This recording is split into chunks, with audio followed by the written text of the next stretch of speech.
In this case, accuracy is even more difficult.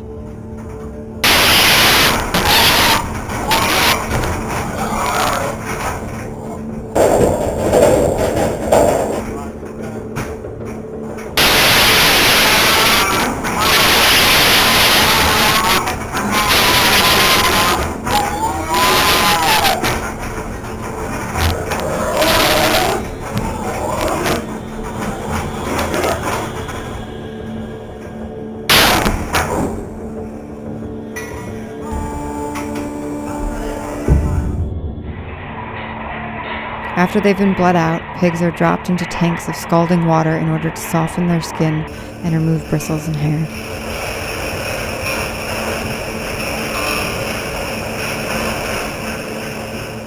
Those who haven't been stunned and killed properly finally die by drowning.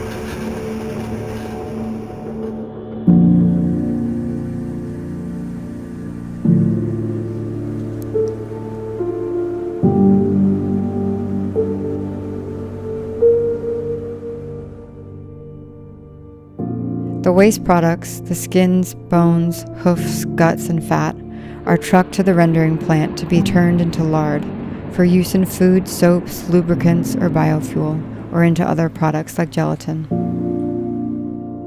Wild pigs were introduced to Australia with the first fleet, and now occupy around 40% of the country, mainly in Queensland and New South Wales. The practice of pig dogging involves hunters releasing aggressively trained dogs to track, chase, and maul live pigs, keeping them pinned down until the hunters are able to catch up and finish them off with a knife.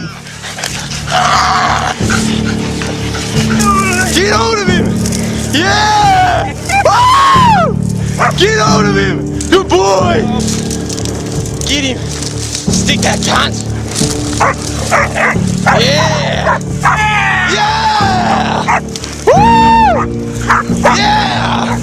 Give him! Got him now! Good dogs! Woo! Fuck yeah! Yeah!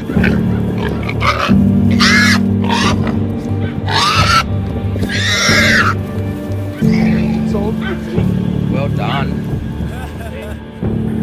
Despite wild pigs being declared a pest animal, it's not uncommon for hunters to release young piglets into national parks so they can return later to hunt them.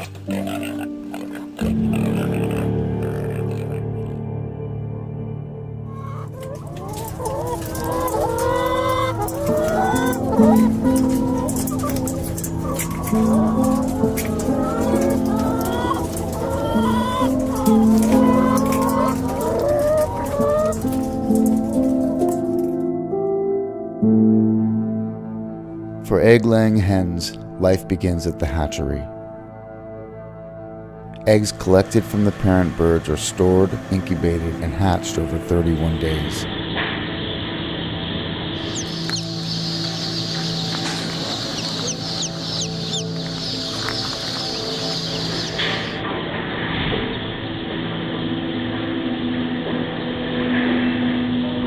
The male and female chicks are sorted onto separate conveyor belts.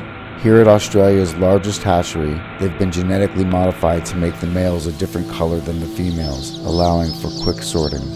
Unable to ever produce eggs themselves, and a completely different breed to the chickens used for meat, the male chicks are considered waste products, as are any females perceived to be deformed or weak. They are sorted onto a separate conveyor belt from the healthy females in their first day of life, and sent into an industrial blender called a macerator.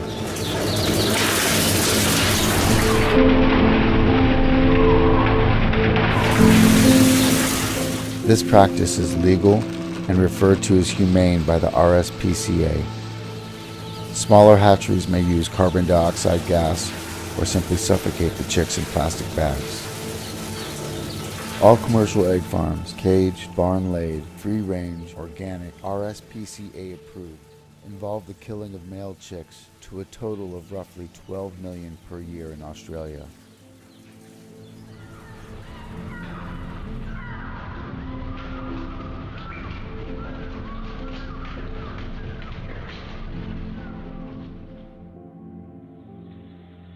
Meanwhile, the healthy females continue on to painful debeaking machines. Hens are debeaked to minimize the harm they can do to each other in the confinement of egg farms.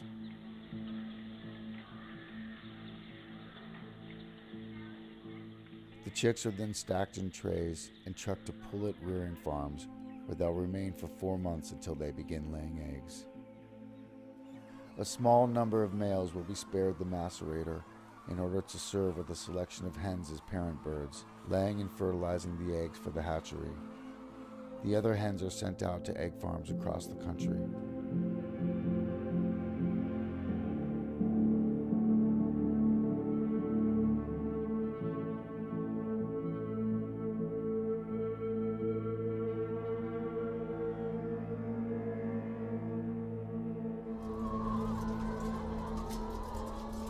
Around 2/3 of the 18 million layer hens at any given time in Australia are housed in battery cages.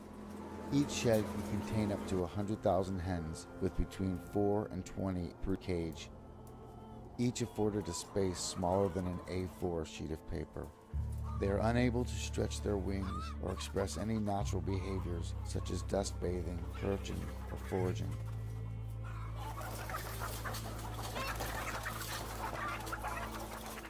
Due to decades of genetic manipulation and selective breeding, they lay an egg almost every day for a total of up to 330 per year, compared to the 10 to 15 that a wild hen would lay. As they age, the poor environment and physical stress of frequent egg laying takes a toll on their health, indicated by the gradual loss of all of their feathers and an increasingly pale comb suggesting anemia. Deaths inside the cages are common, and due to the size of the facilities can be easily missed for long periods of time, forcing the surviving hens to live on top of the rotting carcasses. Newer cage systems collect the feces onto conveyor belts beneath the cages, while older systems allow it to pile up underneath.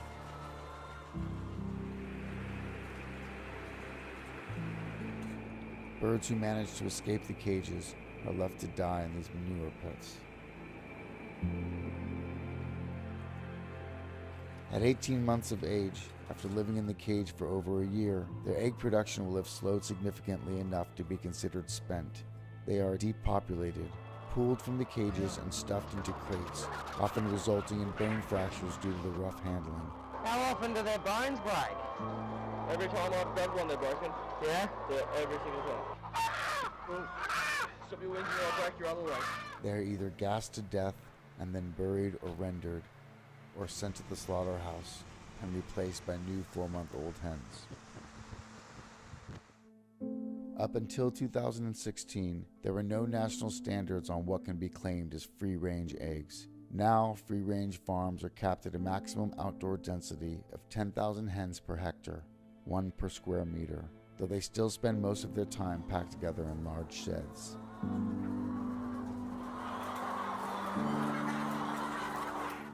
Chickens naturally form and live within a social hierarchy called a pecking order, but are only able to recognize around 100 other chickens. In sheds or paddocks with thousands of other birds, their inability to maintain this pecking order results in chaos. The weak birds are picked on with no way to escape. Disease spreads rapidly. An outbreak of avian influenza at a New South Wales free-range egg farm in 2013, believed to be contracted from wild ducks, led to the culling of over 400,000 farmed hens. Many of the larger free-range farms also have cage farms on the same property, with the eggs from both ending up in the same packing shed. A 2009 analysis of Egg Corporation data indicated that as many as 1 in 6 eggs sold as free-range were laid by caged or barn hens.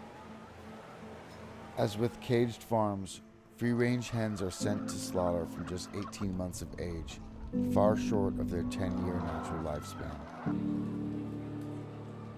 At the slaughterhouse, The hens are shackled up